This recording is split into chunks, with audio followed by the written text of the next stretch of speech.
Welcome to the deep dive. We're diving into life path number 17 today.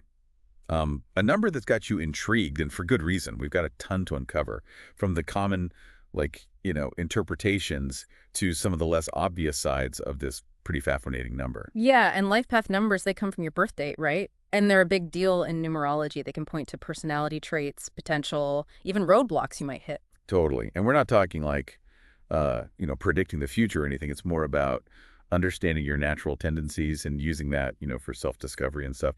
And Life Path 17, it's a particularly interesting one. I mean, Mozart and Benjamin Franklin, those guys were 17s. Right. That kind of gives you a sense of the energy, doesn't it? Totally. So what kind of energy are we talking about here? Well, both Mozart and Franklin, they had that ambitious drive that's so typical of 17. Franklin always pushing for knowledge and innovation, and Mozart composing masterpieces when he was barely a kid.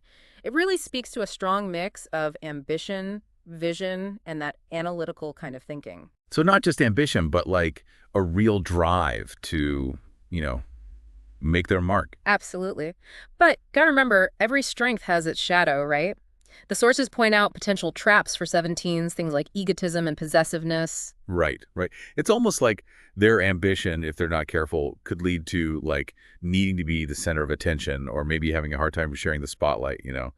Could that be why some sources connect 17s to being dramatic? Is that like full-on theatrics or just more emotional? I think it's probably a mix. Don't forget, this life path blends analytical thinking with a really strong emotional core. They might seem rational on the surface, but there's often a lot of intensity under there. Think of Mozart, again, musical genius, but known for his intense emotions and, well, a pretty dramatic life, right? Yeah, so for anyone listening who's a 17, does this like resonate? Maybe you've seen these strengths and weaknesses play out in your own life. Now, the sources also point to a more introspective, philosophical side of 17, something that might not be obvious right away with all that ambition. Interesting. It seems kind of paradoxical, right? Like you have that go-getter ambition, but then also this deep need to ponder the big questions. It's not uncommon for 17s to wrestle with those seemingly opposite forces. And this introspection, it often gets tied to the idea of karmic debt, something one source digs into pretty deep. Okay, karmic debt sounds a bit intense.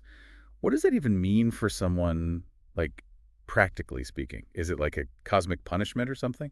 Not exactly. It's less about punishment and more like unfinished business from past lives or even patterns you inherit that need addressing in this lifetime. So like specific life lessons that 17s are kind of meant to learn and grow from, Yeah, that's a good way to put it. These lessons usually revolve around self-awareness, emotional maturity, and that balance between their inner world and the outer world. which fits nicely with the idea of hidden emotional depth that popped up in one source. It's like 17s, they project this strong, capable image, but inside, there's this whole world of feelings they don't always show. Right. They often process emotions deeply, which can fuel their creativity in that search for meaning. But if they don't acknowledge those emotions, it can also cause internal conflicts. It's like a wellspring of emotions feeding their actions, but sometimes hidden from view. So we're not saying 17s are unemotional, just that they maybe express it differently. Exactly. They might prioritize taking action or analyzing things over showing emotion outwardly. And that can lead others to misread how deeply they actually feel. Huh. Fascinating. It really adds another layer to the whole Life Path 17 thing. But with all these qualities, all this potential, what are 17s supposed to do with it all? What's their purpose, their calling? The sources offer a few paths that align with that 17 energy. Things like leadership, especially in fields related to philosophy or spirituality, they often have a natural ability to inspire and guide others with their wisdom and vision. Oh, okay. So not just leading in like a business sense, Mm. but in a way that touches on deeper meaning, like a teacher or a mentor, maybe even a spiritual guide. Exactly. It's leadership that's about inspiring, not just managing. Someone who motivates through shared vision and understanding, not just commands. And I bet that hidden emotional depth we talked about plays a part in how they connect with others on that deeper level. For sure. It lets them see past the surface and empathize with what others are going through. That also makes humanitarian work another possible path for 17s, since they often feel strongly about using their analytical and creative skills to make a positive impact. So we could be talking activists, social workers, maybe even people inventing solutions for like global problems. Exactly. They're driven to make things better, not just through big gestures, but through well thought out action and strategic problem solving. Now, you also mentioned artistic pursuits, which makes sense. With all that emotional depth and their unique way of seeing the world, it makes sense they might find powerful ways to express themselves through art, like music, writing, painting, that kind of thing. Yeah, but remember, these are just possibilities, not a set path. It's not about saying, if you're a 17, you have to become a spiritual leader or a humanitarian worker. It's more about understanding your tendencies and how they might show up in different ways. Right, right. So listeners, don't feel boxed in by these suggestions. Them about your own skills and passions. Do any of these paths resonate, even if it's not the exact career listed? The goal is to find something that uses your unique gifts to make a real contribution. Exactly. And to use those gifts effectively, we need to talk about the flip side of those 17 strengths. What kind of challenges might they face in really reaching their potential? Good point. We talked about egotism and possessiveness, but are there other things that could hold a 17 back from, really shining? One of the biggest ones is finding balance, particularly between their head and their heart, their analytical side and their emotions. They can get so caught up in thinking things through, analyzing every detail, that they lose touch with their feelings and intuition. So it's not about becoming some kind of unemotional robot, but about finding that sweet spot where they can use their analytical skills while still honoring their emotional intelligence. You got it. They need to trust their gut as much as their intellect. Otherwise, they risk becoming too critical, which leads to frustration and disappointment. Yeah, and I bet that shows up in their relationships too. It's easy to see how overanalyzing every interaction could lead to tension and conflict. True. That analytical nature, it helps them understand others, but it can backfire if it's not balanced with compassion and emotional awareness. The sources also mention 17s tending toward perfectionism and fear of change. How might those things get in the way of their success, especially with all that ambition? Well, taken too far, perfectionism can cause procrastination, analysis paralysis, fear of failure, all things that can stop 17s from taking risks and putting themselves out there. And the fear of change makes sense, right? To achieve something big, you often have to get out of your comfort zone. And that can be really scary for someone who thrives on structure and analysis. It's a hurdle for a lot of 17s. They might resist new ideas, cling to old patterns, or overthink things so much that they miss opportunities. So for our 17 listeners, what are some tips for overcoming these challenges? How can they break free from that perfectionism, embrace change, and really step into their full potential? Well, self-awareness is key, right? Recognize when you're falling into those patterns of overthinking, being too critical of yourself, or resisting change. Once you're aware of it, you can start challenging those thoughts and choosing a different approach. It's like saying, okay, I'm spiraling into perfectionism again. Time to take a breath, reframe this, and focus on progress over perfection. Exactly. And when it comes to fear of change, remember that growth happens outside of your comfort zone. Start small. Challenge yourself to try new things, even if it's just a new hobby or a different way to get to work. You'll build up that resilience and confidence to embrace bigger changes over time. It's like working out a muscle, right? Yeah. The more you practice stepping outside your comfort zone, the easier it gets. And don't underestimate the power of support. Surround yourself with people who encourage you, challenge you in a good way, and celebrate your wins, even the small ones. Yeah, we all need our cheerleaders, especially when we're facing those inner critics and doubts. For sure. And remember, growth is a journey, not a destination. It's about always learning, evolving, becoming the best version of yourself. So to all the 17s out there, embrace the journey, embrace the challenges, and know that you have the potential to do amazing things. Now, we've talked about the individual qualities of a 17, but there's another layer here, how this energy plays out in relationships. Right, so we know 17s are ambitious, analytical, maybe a little prone to drama. How does all of that translate to their interactions with, loved ones, partners, friends? That's a crucial part of the puzzle, isn't it? A person's life path often reveals a lot about how they relate to others, and 17 is no exception. So where do we even begin with that? Okay, so where do we even begin with 17s in relationships? Well, I guess we start with their analytical nature, right? It can make them really perceptive partners. They've got this knack for understanding how people work, pick up on little cues and all that. So they're good at, reading people. Figuring out what makes them tick. Sounds like a real advantage in the whole relationship game. It can be, but that same perceptiveness, well, it can also cause tension. They might notice little flaws or things that don't quite add up that other folks wouldn't even see. Oh, yeah. I can see how that could lead to some disagreements. It's like they're always analyzing their partner, looking for ways to improve things, even if it's not meant to be critical. Exactly. And those high standards we talked about earlier, yeah, those often carry over to relationships. It can create a situation where the partner feels like they're constantly being judged, even if the 17 doesn't mean it that way. So maybe not the best for like a super chill, relaxed romance. Yeah, could be a bit intense, that's for sure. But we got to remember, 17s are also capable of deep love and loyalty. Once they commit, they're all in. Makes sense.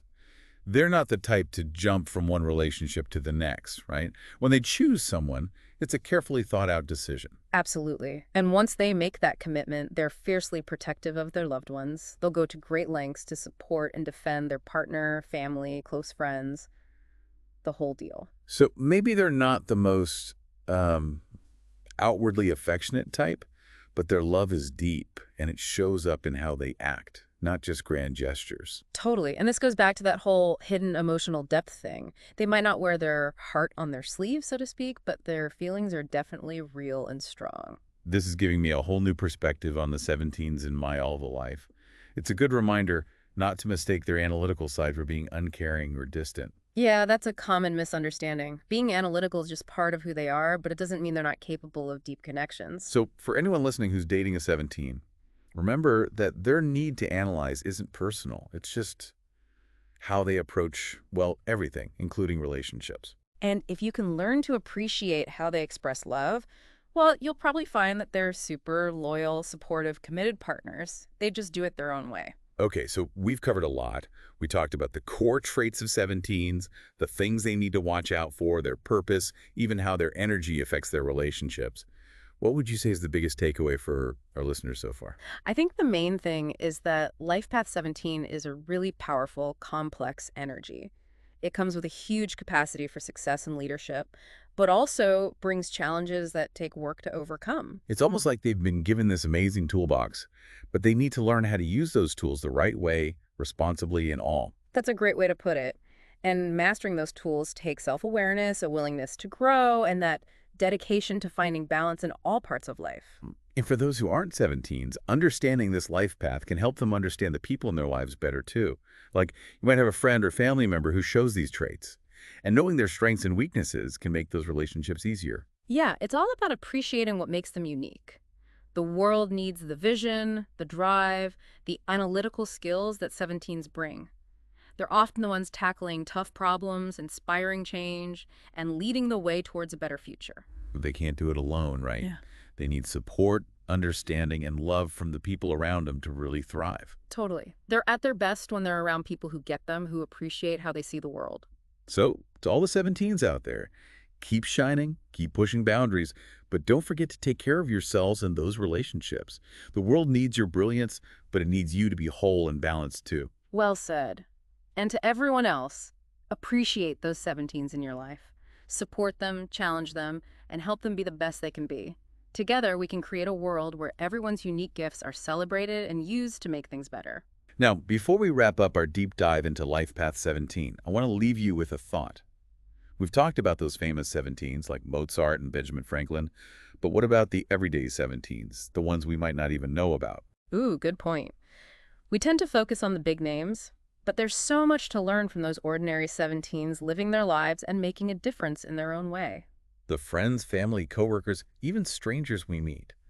They might not be writing symphonies or starting revolutions, but they're still expressing that 17 energy. Absolutely. Think about the teacher who inspires their students to question everything, the entrepreneur who takes a risk and starts their own business, the volunteer who gives their time to help others.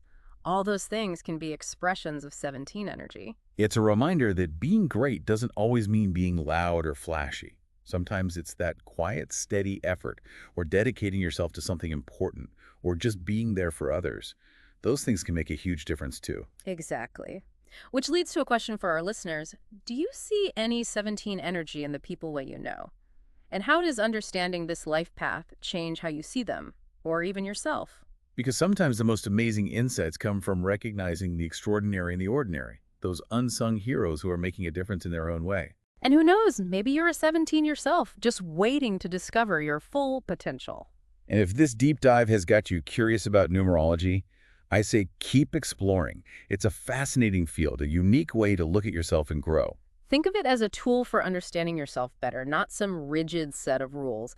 It's about exploring your strengths, your weaknesses, the different paths you might take. It's not about putting yourself in a box. It's about expanding your awareness of who you are and what you can do. Exactly.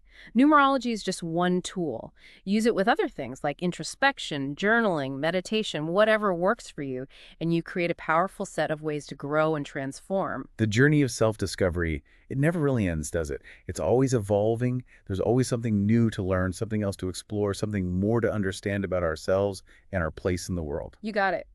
The key is to approach it with that sense of curiosity, that openness, that willingness to embrace what you don't know. So, to all of you listening, keep asking those big questions, keep pushing your boundaries, keep embracing the journey, and most importantly, keep shining. What a great way to end this. Thanks for joining us for this deep dive into Life Path 17. We hope you learned some valuable things and feel inspired to keep exploring the world of numerology and self-discovery. Until next time, keep diving deep and keep learning. It's amazing how numerology can give you all these different insights, you know. We've talked about individual traits, relationships, purpose, all from one life path number. It really shows how connected those parts of ourselves are, huh? Our tendencies affect how we relate to people, how we go after our goals, even how we see our place in the whole world. It's like those ripples, you know. Everything's connected. Yeah. And like you said before, numerology is just one tool, right? It's not about finding the answer, but more about like getting curious and thinking deeper. Yeah, exactly. Think of it as a starting point. It helps you ask those big questions about yourself, what you believe in, the kind of life you want to build. And using it with other things, like introspection or journaling, even therapy, that can really boost your growth. Each one gives you a different angle, helps you see yourself more clearly. Like putting together a puzzle, you know? Each practice gives you different pieces, and you start to see the full picture. And as you find more pieces, your understanding grows and changes. That's the great way to put it. It reminds you that self-discovery isn't a one-time thing. It's an ongoing process. You're always exploring and growing. There's always more to find, more to learn, more to figure out about who you are. That's so true. And that's what makes it so cool, right? Life becomes this journey of self-discovery with all its ups and downs, the challenges, the wins, all shaping us as we go. And that's what makes it so interesting, I guess, that constant unfolding, that chance to learn and grow and get closer to who we really are. Couldn't agree more. It's about embracing the whole journey, the good and the bad, celebrating what we're good at, admitting where we struggle, and trying to be the best versions of ourselves. And maybe if we understand ourselves better, we can help create a world where everyone feels like they can do that too. That's a beautiful thought. Imagine everyone celebrating differences, learning from each other, working together to make life better for everyone. That's a perfect way to wrap this up, I think. Thank you so much for joining us for this deep dive into Life Path 17. It's been great sharing these insights with you and everyone listening. We hope you found it helpful and feel inspired to keep exploring numerology and, your own journey of self-discovery. And remember, the journey is yours to make. Be curious, be brave, and keep an open mind. Until next time, keep diving deep and keep shining.